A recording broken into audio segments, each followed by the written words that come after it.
Good morning.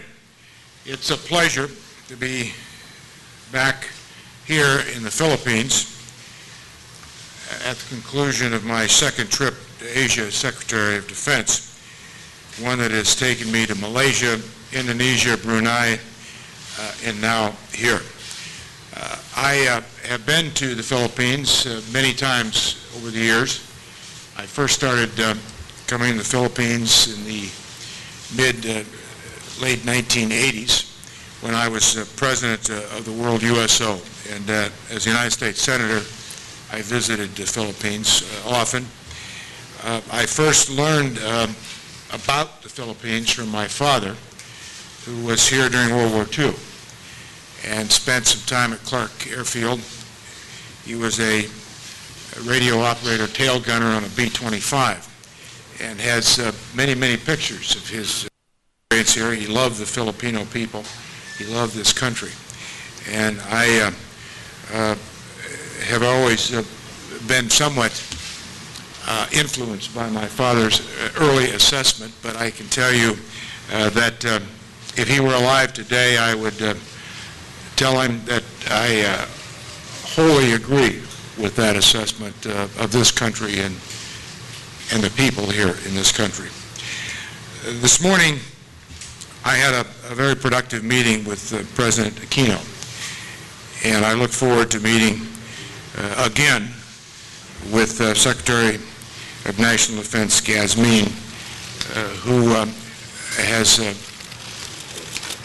spent some time at the ASEAN conference, and I saw the Secretary at the Shangri-La Dialogue and saw him in Washington, so we've seen a lot of each other over the last few months, and I appreciate very much his time this morning. I'll also have an opportunity to meet with the Secretary of Affairs del Rosario, and I look forward to that meeting as well.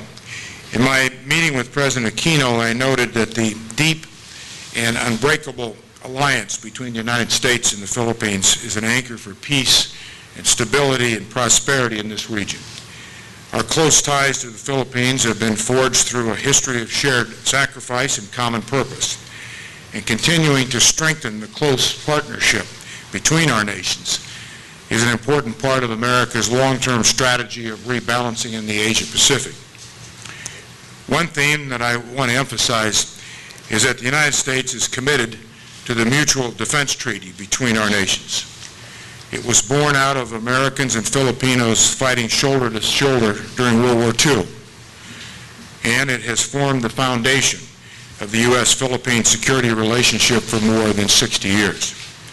In the spirit of that treaty and its continuing relevance today, President Aquino and I reaffirmed the progress being made in the ongoing discussions for our framework.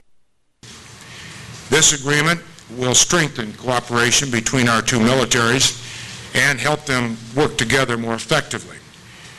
So both now and in the future, that relationship will strengthen.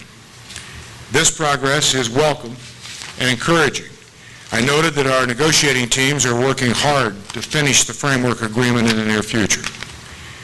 The United States does not seek permanent bases in the Philippines. That would represent a return to an outdated Cold War mentality. Instead, we are using a new model of military-to-military cooperation befitting two great allies and friends, and looking to increase our rotational presence here as we have done recently in Singapore and Australia. Such an arrangement would benefit both our militaries by increasing our ability to train and operate together. Deepening engagement opportunities between our forces would further support President Aquino's defense modernization agenda. The United States has a deal of experience in building a modern military, and we would like to share what we've learned with our Filipino allies. I also discussed with President Aquino and intend to discuss with the ministers the situation in the South China Sea, an issue which the United States, our allies, partners, and friends in this part of the world hope will be resolved peacefully and without coercion. The United States supports ASEAN efforts to negotiate a South China Sea Code of Conduct, which will help peacefully manage disagreements and tensions arising from competing territorial and maritime claims. In the meantime, we encourage nations to peacefully resolve their disputes through internationally accepted mechanisms in accordance with international law, including the law of the sea, and without coercion or militarized attempts to alter the status quo. The United States appreciates the Philippines' efforts to solve its dispute through peaceful means. I'll close by observing that this has been a productive trip for me to Southeast Asia.